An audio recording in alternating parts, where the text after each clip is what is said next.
One problem Cesar faced was money. The school approved his project, but they only gave him 25% of the money needed. Cesar says not having enough money meant he had to be very creative, and as a result, he wound up learning much more. Which you kind of hear that in other cases as well. That you have to be more crafty and creative when you're more poor and have less resources. And you end up being smarter as a result of it.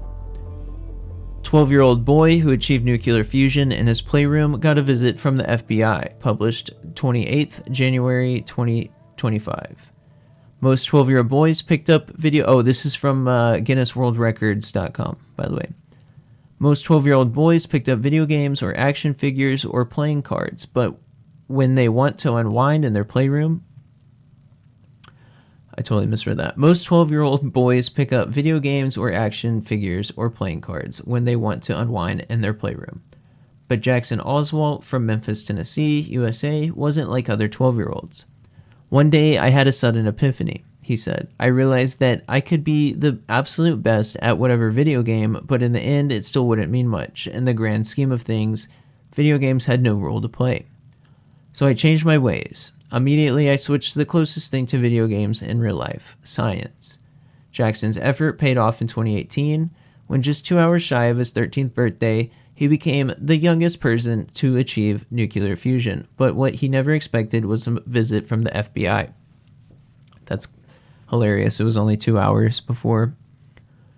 For those lacking a STEM brain, nuclear fusion is incredibly complicated for at-home scientists. The process involves isolating 2 or more atomic nuclei. Well, I mean, it must not be that bad if we're having multiple children do it. Before combining them under intense pressure and heat to form 1 or more atomic nuclei and neutrons. The end result is a release of absorption of energy, which is why the technology is often associated with a power supply. Inspired by the story of Taylor Wilson, who built a nuclear fusion reactor as a teenager, Jackson's mind opened to the possibility that someone so young could accomplish such a task. He started watching physics videos on YouTube, researching the materials he would need to complete his attempt at the source at only 11 years old. Jackson shopped on eBay and found the materials he needed for the first step of his plan, a demo fuser, which creates plasma but doesn't achieve fusion. He bought the devices to the school science fair after finishing it the night before, and even thought it delightfully shocked and confused the room. Jackson knew it would take more to achieve his final vision. His repairs involved rebuilding the vacuum chamber, obtaining a turbomolecular pump from eBay, as you do, repairing his melted inner grid system from tantalum, and sourcing deuterium for fuel somewhat legally. It's interesting. And they have like Twitter posts or Instagram. What is that? Yeah, it's Twitter. They have Twitter posts of him building it, which is interesting. It's like as he's going. Almost every single part came from eBay. Liquidated research military facilities would dump tons of valuable equipment for cheap, sometimes in perfect condition. The turbomolecular pump I got for a few $100s was worth nearly $15,000. After those modifications and about a year of testing, Jackson successfully achieved fusion. His record was validated by Fuser.net, the open source fuser research consortium, on 2nd of February 2018, and confirmed by fusion researcher Richard Holt, who maintains a list of amateur scientists who have achieved fusion at home. Because Jackson achieved fusion at 1:30 p.m., just 2 hours before his birthday, at 3:38 p.m., he was technically 12 years old, and therefore also received a Guinness World Records title for his incredible work. And there's a picture of him doing it on his birthday, December 19th, 2024, is when that was posted on Twitter. But his story would prove far from over, as one Saturday he was woken up by 2 FBI agents who made a sweep of his house with a Geiger counter to make sure there was no radiation detected from Jackson's experiments. Fortunately, I remained a free man. After the news picked up Jackson's exploits, he was thrilled to be invited to energy startups around the country for tours and even visited fission power plants to see the technology in action. Nowadays, you see him working on hardware for research labs like Midjourney and other new work involving AI. So again, Midjourney and AI, guarantee you Peter Thiel's involved, and Elon Musk, Sam Altman, all these people. Can you believe that they have this kid and they put him to work on Midjourney? What a joke. That's a shameful joke. That's ridiculous. What a waste of talent to put him in Midjourney, which is like a AI artificial image generation thing.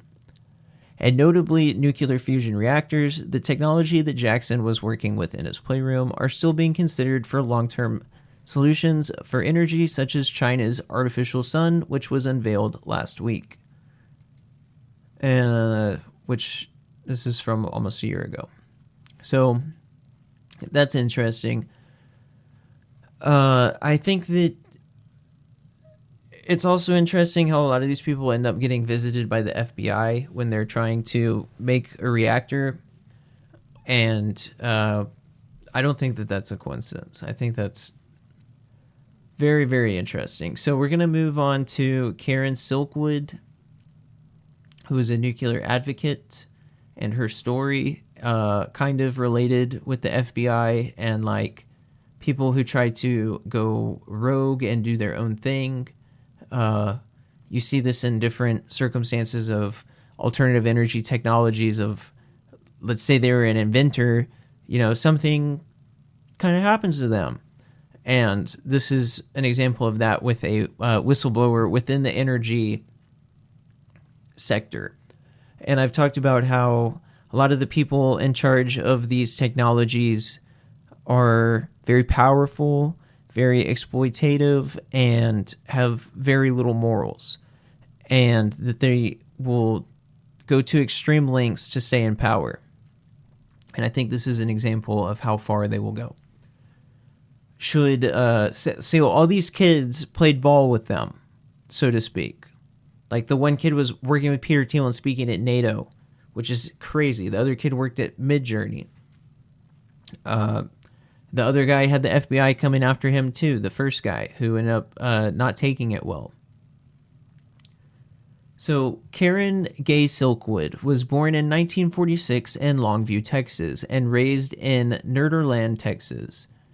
She lived with her mother Merle and father Bill and sisters Rosemary and Linda. In high school, Karen was a straight-A student and a member of the National Honor Society. Chemistry was her best subject. Wow, so she must be very smart. In the fall of 1964, she enrolled at Lamar State College of Technology in Beaumont, Texas, on a scholarship from Business and Professional Women's Club. In 1965, Silkwood dropped out and married a pipeline worker. They had a divorce. She moved somewhere else. So this is where it gets more interesting here. August 1972, Silkwood was hired as a metallography laboratory technician with Kerr-McGee Corporation. So remember that name, Kerr-McGee, at their Cimarron River plutonium production plant near Crescent, Oklahoma. She joined the Oil, Chemical, and Atomic Workers Union, OCAW, local in November 1972. She participated in a strike to protest poor working conditions. Here we go. The workers are organizing. The poor people are organizing. That's not good for the rich people. The ultra rich. And when I say rich, I'm always talking about like ultra rich. Like if you have $1 million or you're a multi-million-dollar like person, you're nothing compared to these ultra rich people. You're still part of everybody else. So, the protesting poor working conditions. Kerr-McGee succeeded in breaking the strike by hiring people from the surrounding area to cross the picket line. The company's managers also began working behind the scenes to entice workers to sign a petition calling for decertification election to eliminate the union. In August 1974, Silkwood was elected to the OCAW Local's 3-person bargaining committee, the first woman to hold such a position at Kerr-McGee. It was a critical time for the locals, as decertification drive had collected enough signatures to force an election on October 16th. Silkwood's specific union duties included investigating health and safety issues she discovered at the Cimarron plant what she considered to be numerous violations of health regulations, such as exposures of workers to contamination, faulty respiratory equipment, improper storage of samples. She believed the lack of sufficient shower facilities was increasing the risk of employee contamination. She also found evidence of missing or misplaced plutonium. On September 26, 1974, Silkwood and 2 other committee members attended a meeting in Washington, D.C. With Tony Mazzocchi, OCAW's legislative director, the committee members voiced their complaints about the dangerous workplace conditions and sought advice on how to win the upcoming decertification election. In their discussions, Mazzocchi learned that the committee members and presumably the rest of the Cimarron plant were not adequately informed about the hazardous material they were working with. He later wrote, "When I explained the connection between plutonium exposure and cancer, it took Karen by surprise.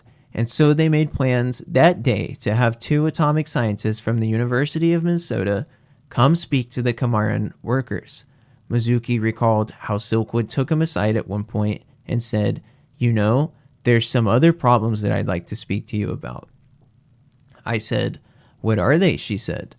"I work in a quality control lab and noticed the lab technician would use a felt pin on the x-ray to cover that little thin line that showed a crack in the control weld rods, and she told me that there was some fooling around with computer data." I said, "Look, Karen, if you could prove that, and I think we could use it to beat the company and improve the conditions in the facility." At the conclusion of the meeting, Mazzocchi and his staffer, Steve Wadka, counseled that the best hope for survival of the Cimarron workers and their locals was to raise awareness about Kerr-McGee's practices with the Atomic Energy Commission, AEC, and the national press. To that end, OCAW initiated an aggressive whistleblowing campaign. They claimed that Kerr-McGee plant had manufactured faulty fuel rods, falsified product inspection records, and risked employee safety. The union threatened litigation. On September 27th, Silkwood testified to the AEC about being contaminated with plutonium, and she alleged the safety standards had been relaxed because of a need to increase production. She appeared at the AEC hearing with 2 other committee members who likewise testified that Kerr-McGee was endangering its workers. The whistleblowing effort and the visibility it brought combined with educational sessions on plutonium toxicity that Silkwood arranged with atomic scientists, attended by 100 of her workers, helped fight off the decertification of the union. The Cimarron local voted 80-61 in October to keep the OCAW as their bargaining agent. Very interesting. I bet the energy cabal was livid. On November 5th, 1974, Silkwood performed a routine self-check that showed almost 400 times the legal limit for plutonium contamination. She was decontaminated at the plant and sent home with a testing kit to collect urine and feces for further analysis. Although there was plutonium on the inner portions of the gloves which she had been using, the gloves did not have any leaks or perforations, according to tests performed subsequently by Kerr-McGee personnel.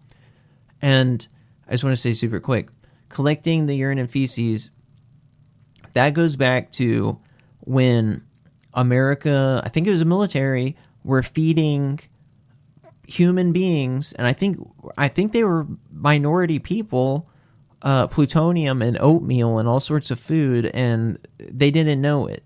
Similar to the Tuskegee medical experiments, where they were experimenting on the black people for different diseases. I can't remember the diseases right now, but it was a whole bunch of them. But Yeah, so they knew that plutonium would go through the body because they had fed plutonium to Americans before in a test without them knowing it, which has become public now. This suggests that the contamination had not come from inside the glove box, from somewhere else. So it wasn't the gloves, they're saying. The next morning, as she left for a union meeting, Silkwood again tested positive for plutonium, although she had performed only paperwork tasks that morning. She was given a more intensive decontamination.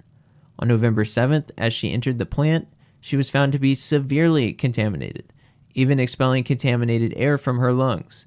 A health physics team accompanied her back to her home and found plutonium traces on several surfaces, especially in the bathroom and the refrigerator. When the house was later stripped and decontaminated, some of the property had to be destroyed. Silkwood, her boyfriend Drew Stevens, and her roommate Sherry Ellis were sent to Los Alamos National Laboratory for in-depth testing to determine the extent of their contamination in their bodies. There were questions about how Silkwood became contaminated during this 3-day period. She said that contamination in the bathroom may have occurred when she spilled her urine sample on the morning of the 7th. This was consistent with the fact that the samples had collected at home had extremely high levels of plutonium, whilst the samples collected in the fresh jars at the plant showed much lowers. She concluded that someone working for Kerr-McGee had deliberately contaminated her. Kerr-McGee's management alleged that Silkwood had contaminated herself in order to harm the company's reputation, which I think is kind of insane.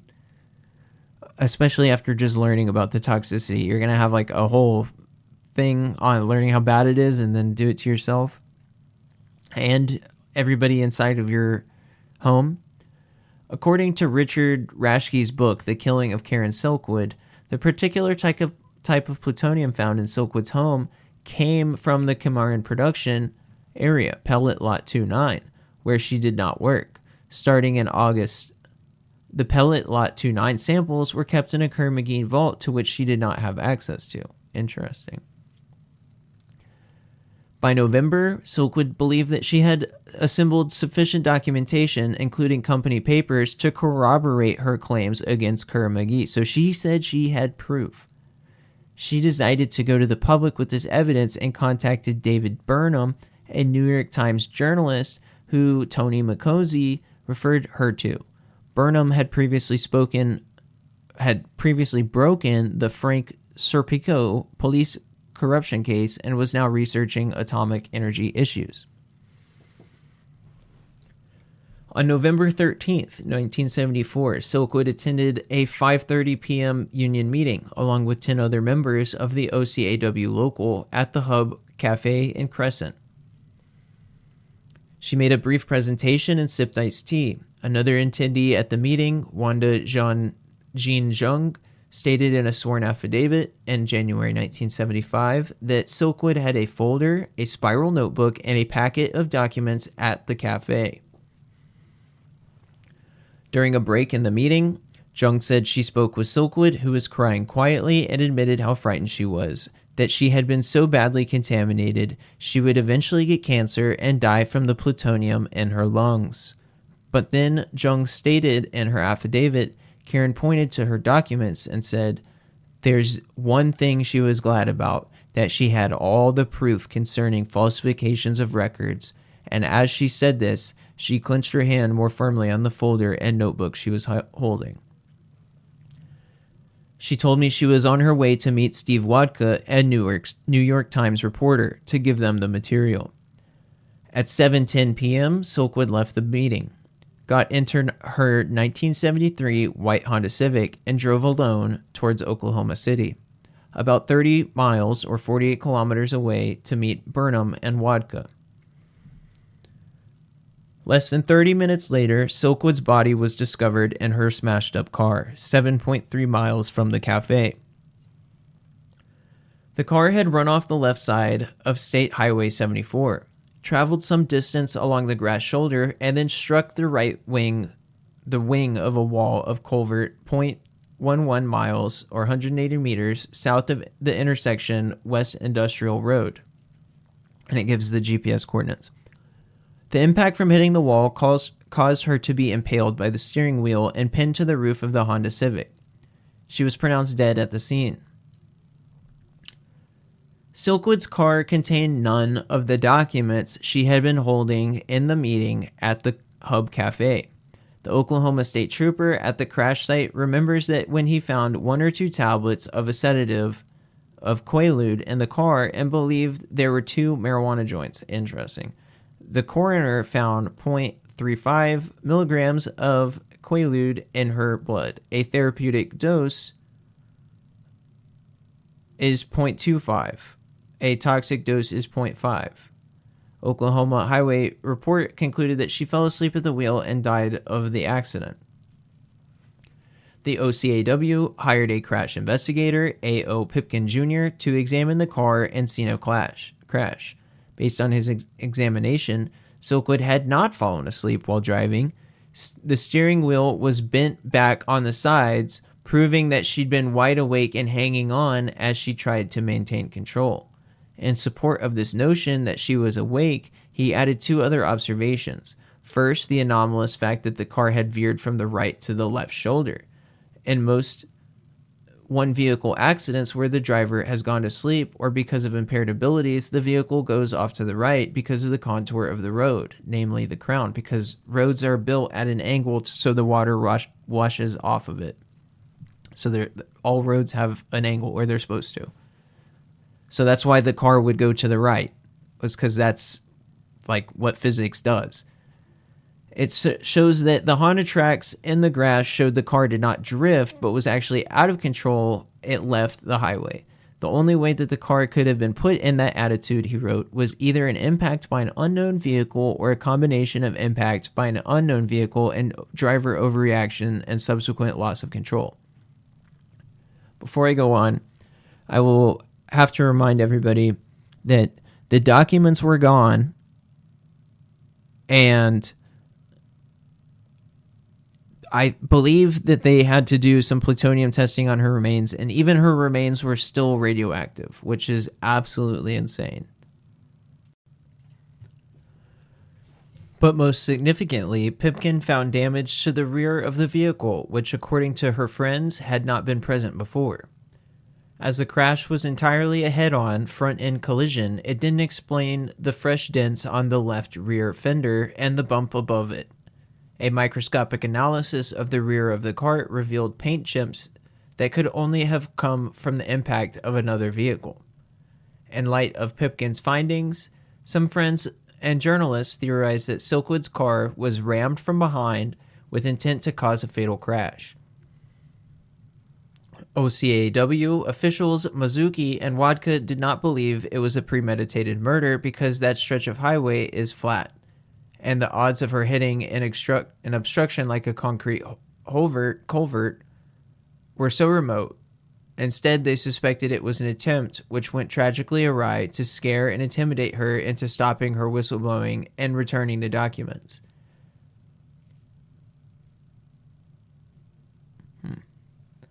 So he's saying that the chances of her running into that were really low. I mean, unless they waited for that exact moment, but even then it's like, I guess he's saying it was just bad luck that they were trying to scare her and then she accidentally like went into that. They weren't trying to kill her, but I mean, you ram somebody going at a high speed, she could have flipped over. So yeah, I think that it definitely, and if they're planning to, then yeah, I think that it could definitely have been premeditated. Another hypothesis is that she was being chased to force her to halt, that she drove evasively, including speeding along the left grass shoulder, and while looking behind her to the right at the chase's car, she didn't realize until late that she was racing towards the culvert. Due to concerns about contamination, the Atomic Energy Commission and the State Medical Examiner requested analysis of Silkwood's organs by Los Alamos Tissue Analysis Program. On November 18th, she was buried in Kilgore, Texas. Silkwood's plutonium contamination and the mysterious circumstances of her death became a national news story. It aroused public suspicion and resulted in federal investigation of the Camarón plant security. National Public Radio, NPR, reported that investigation determined 20 to 30 kilograms of plutonium had been misplaced at the plant. The unaccounted for nuclear material generated speculation as to its whereabouts. Richard Rash suggested the missing plutonium may have been stolen by a plutonium smuggling ring, given that the quantity was enough to make 3 or 4 nuclear bombs. He added that security at the Kamiran plant was so lax that workers could easily smuggle out finished plutonium pellets. Kerr-McGee closed its nuclear fuel plants in 1975. The Department of Energy reported the Kamiran plant as fully decontaminated and decommissioned by 1994. In November 1976, Karen's father, Bill Silkwood, and his attorney, Daniel Sheehan, who now works on UFO stuff, filed a complaint against Kerr-McGee for gross negligence in handling the plutonium that contaminated her. Bill Silkwood asked for $160,000 for Karen's loss of property, personal injury, and mental anguish, and as a punishment for Kerr-McGee and others named in the complaint. The months leading up to the trial were likewise filled with controversy. According to Raschke, officials investigating Kerr-McGee's operations and circumstances of the car crash were themselves at risk. People had been tailed and forced off lonely roads by speeding cars. Wow, so they did the same thing to them. 2 shadowy characters about to be subpoenaed suddenly packed up their attaché cases and fled to West Germany. One apparently healthy police officer about to be deposed died of a heart attack. There was no autopsy. Someone tried to murder a Kerr-McGee manager who knew too much. Someone tried to assassinate Bill Taylor, the chief investigator for the legal team representing the Silkwood family. And then there were all those strange clicks on everyone's telephone. Wow. Maybe I should come back through here and read all of these other pieces of information, about all these other people. That's fascinating. I didn't know that all of them were, that's almost everybody. That just shows how powerful these people are and how brazen they are. When it starts to get this, when they're threatened, they get desperate. The trial occurred in spring 1979. Jerry Spence was the chief attorney for the Silkwood estate, assisted by Daniel Sheehan, Arthur Angel, and James Ickard. William Paul was the chief attorney for Kerr-McGee. The plaintiff presented evidence that autopsy showed Silkwood was contaminated with plutonium at the time of her death. To prove that contamination was sustained at the plant, evidence was given by a series of witnesses who were former employees of the facility. The defense relied on expert witness Dr. George Voles, a high-ranking scientist at Los Alamos.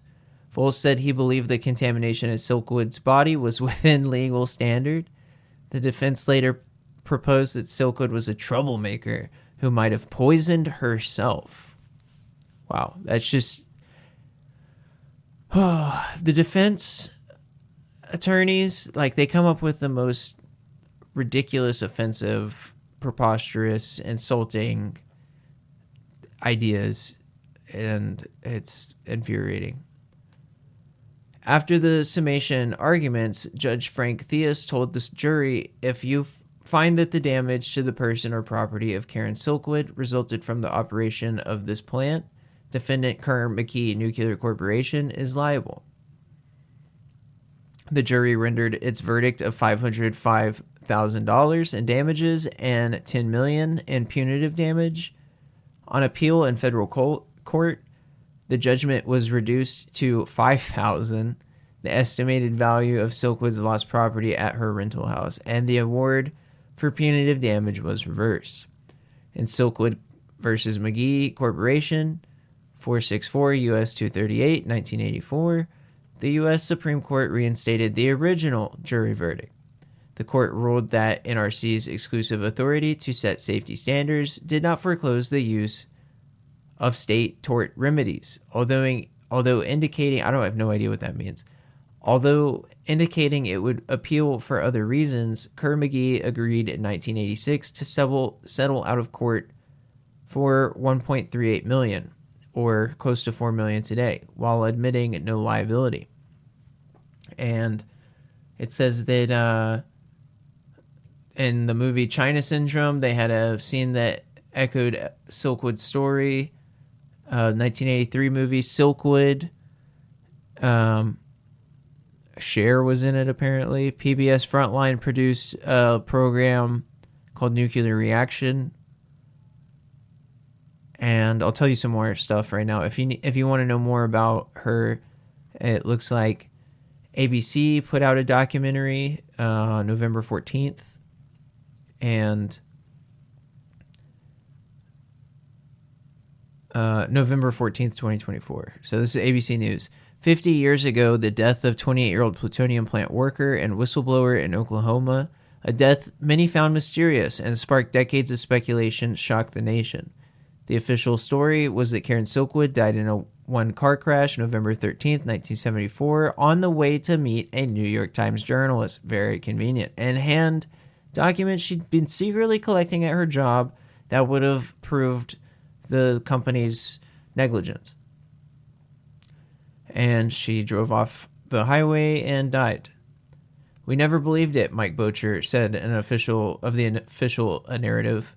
Bocher and his reporting partner Bob Sands, both veteran Oklahoma journalists, say many in Oklahoma speculate that Karen Silkwood may have died for what she knew. Silkwood's story became widely known, inspiring several books, articles, and a major motion picture. And that it says when she noticed she felt unsafe working conditions such as leak spills and coworkers frequently getting contaminated, she spoke up to make improvements. She became nuclear energy's first whistleblower, though the term whistleblower had just started being used. This was at a time the idea of someone inside a big corporation exposing alleged misdeeds was shocking. Silkwood's allegations of contamination ultimate death sparked an investigation by Oklahoma Highway Patrol, FBI, and a civil lawsuit that went to the Supreme Court. Several news outlets investigated this matter. Silkwood's story gained significant attention in 1983 with the release of Silkwood, a movie based on her life and performance that earned her an Oscar nomination. Meryl Streep portrayed Silkwood in the film. For 50 years, this story has been one Bocher and Sands can't get out of their minds. Suspicion of foul play has swirled around for decades. What had Silkwood uncovered? Who had she upset? Why did her car crash into a concrete wall? Was there a second car involved? There are fewer and fewer people alive to share what they know from that night Karen died. Many of the people who worked with Karen in the plant are already dead. However, Sands and Bocher have new leads, never before heard investigative tapes, a fresh look at a critical piece of physical evidence. Plus, they tracked down people who can illuminate who Karen was and what she was uncovering about her workplace. The duo first spoke with Michael Meadows, Silkwood's son. He was only 5 years old when his mother died. There's never been a definitive answer. Both sides told a very different story that night of what happened. As her son, I would like to have a definite answer. Instead of cherished memories of his mother, Meadows left with the black and white photos, newspaper clippings, and police reports. When he tries to picture what his mom was like, the image that comes to my mind is Streep's portrayal. The fact that there's still so many people afraid to tell what they know or what they heard is amazing to me that 50 years later, a company that barely even exists, if it does exist at all, still has that kind of control of intimidation.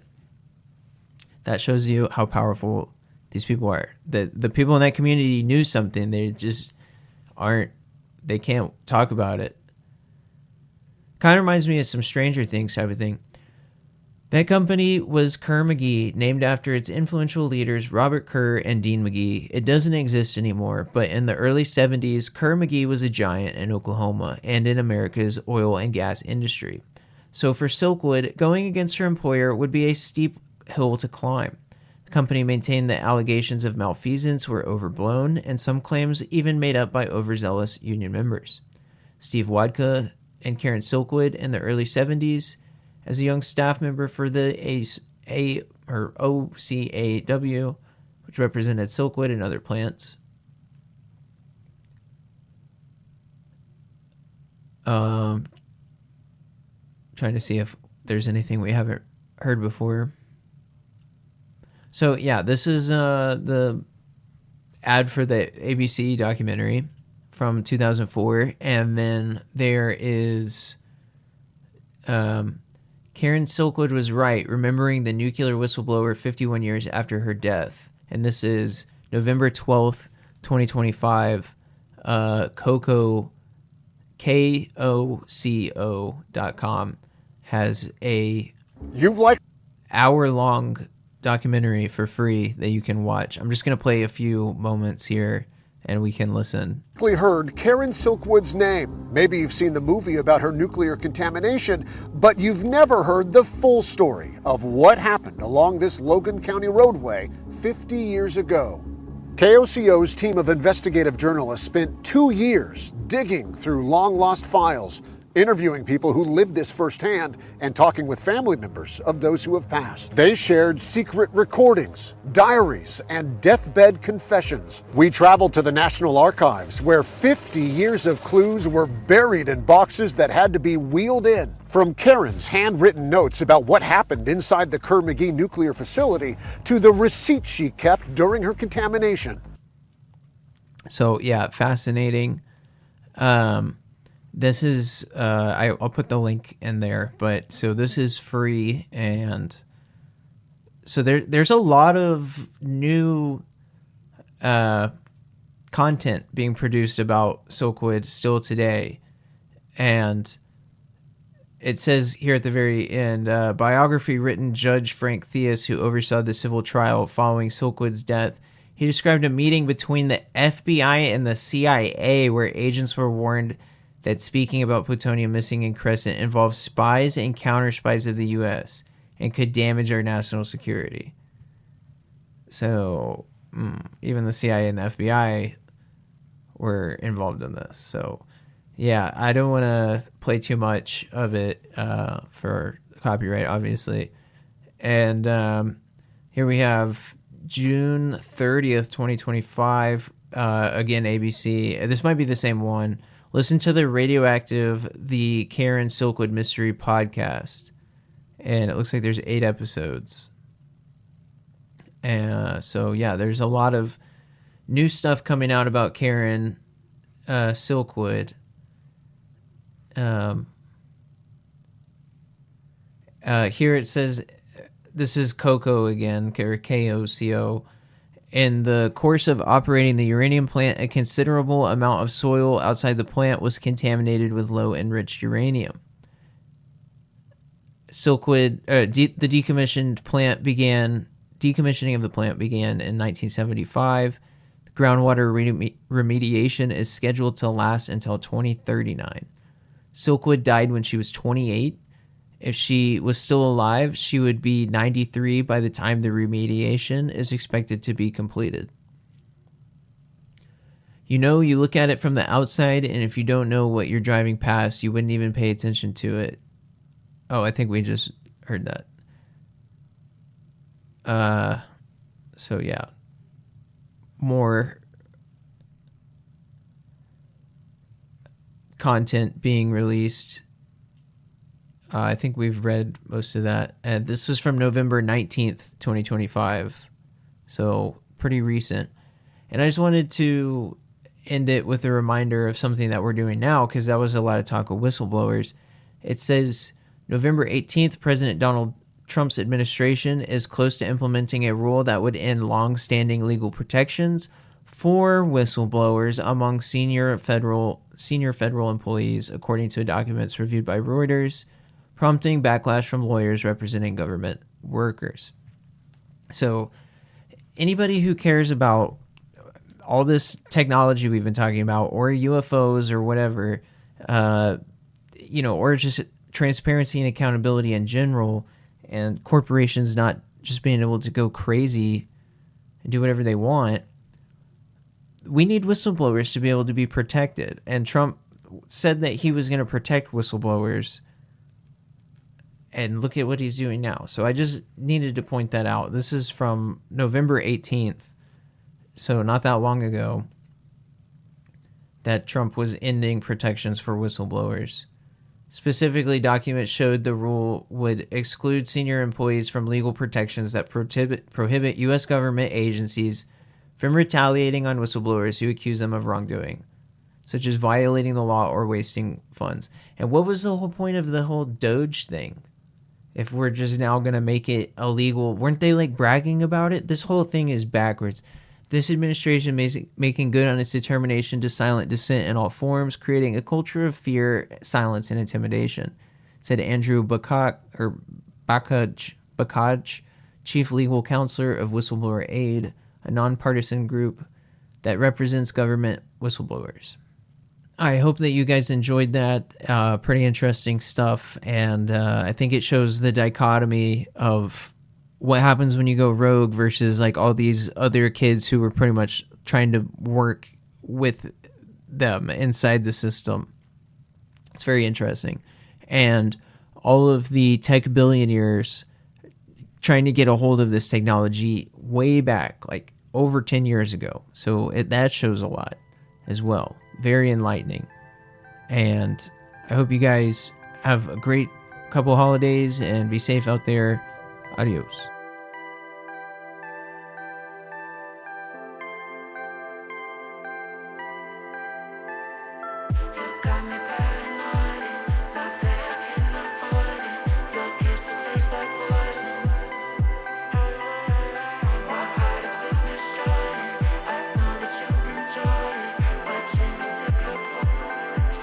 There's something in